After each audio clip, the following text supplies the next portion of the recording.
Por esta razão, alguns séculos depois, quando os herdeiros históricos da Igreja primitiva tentaram encontrar uma data para a celebração da Páscoa, encontraram dificuldades porque os calendários não concordavam perfeitamente. A Páscoa tem uma data bem definida no calendário hebreu. O ano religioso tem seu primeiro dia na lua nova, que sucede ao equinócio da primavera do hemisfério norte. Esse é o dia 1 do mês bíblico chamado Abib e que hoje os judeus chamam de Nissan. 14 luas depois, isso é, a primeira lua cheia de Abib, marca a Páscoa.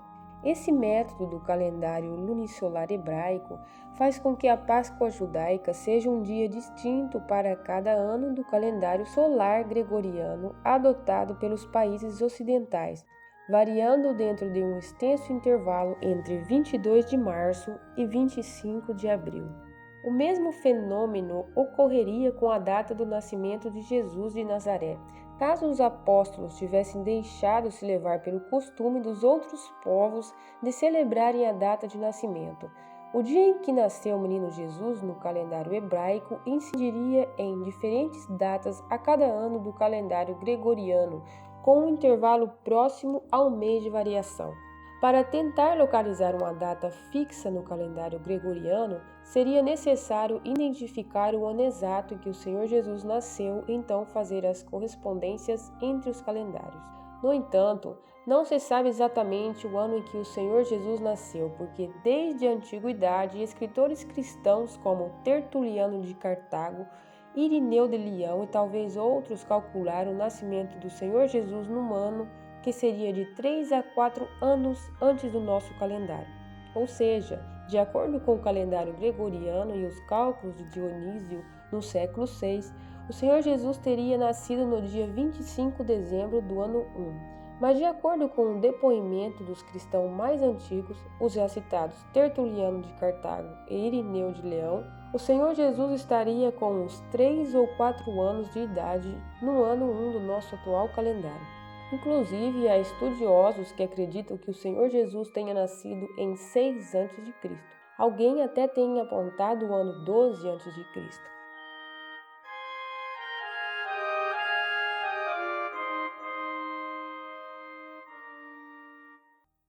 Então, não adianta recalcitrar contra os aguilhões.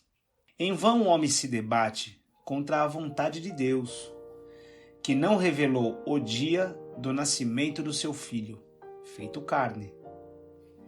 A humildade é reconhecer que não há nenhuma ordem de Deus para celebrar o dia natalício do Senhor. Isso Deus ocultou. É possível, sim, fazer uma investigação para precisar a estação do ano em que o Senhor Jesus nasceu, mas não é possível saber a data concreta. Isso também ocorre com a segunda vinda do Senhor Jesus. A data exata, o dia e a hora, foi ocultada, sendo ciência somente de Deus. Assim também a data exata do nascimento do Senhor Jesus. Em sua primeira vinda, só Deus sabe. Não podemos nos comprometer a aceitar celebrações que foram se desenvolvendo por preceitos humanos.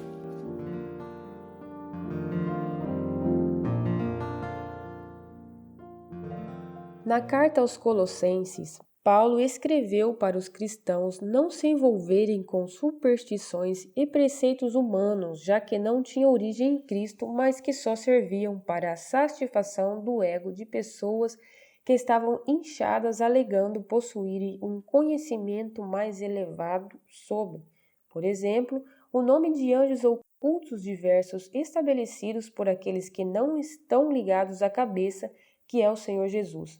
Por isso, o apóstolo Paulo escreveu que o cristão unido a Cristo tem acesso a toda a plenitude de Deus.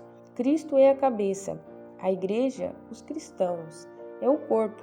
O corpo, que é a igreja, está completo e unido à cabeça e nada nos falta, porque, ligados a Cristo, temos acesso a toda a plenitude de Deus.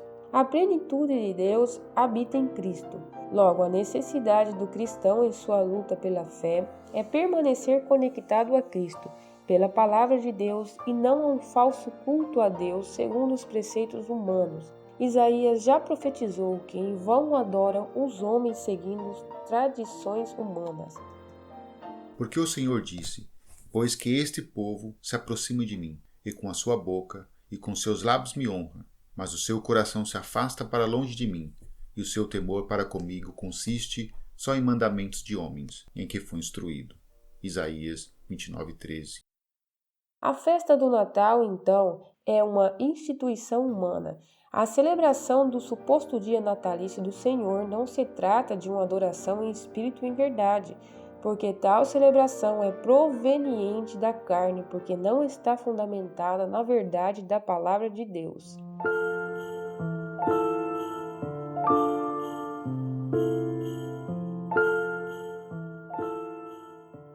O grave pecado da idolatria é qualquer devoção a Deus que não se funda na verdade. Isso é, como quando os soldados romanos se curvaram diante do Senhor Jesus e clamavam: Salve, Rei dos Judeus, prestando uma adoração irreverente e escarnecedora. Tal é a adoração e os cultos que infectaram o mundo ocidental, com base em uma suposta data natalícia. As pessoas mundanas lembram do Filho de Deus apenas em um dia, e a isso diversas cerimônias foram acrescentadas ao longo do século. Num primeiro momento, era uma data de culto onde as pessoas não buscavam agradar seus olhos com enfeites diversos. Depois tornou-se uma festa cada vez mais cerimonial, a qual se juntaram outros elementos como imagens de presépios, pinheiros enfeitados e outros elementos provenientes de cultos pagãos.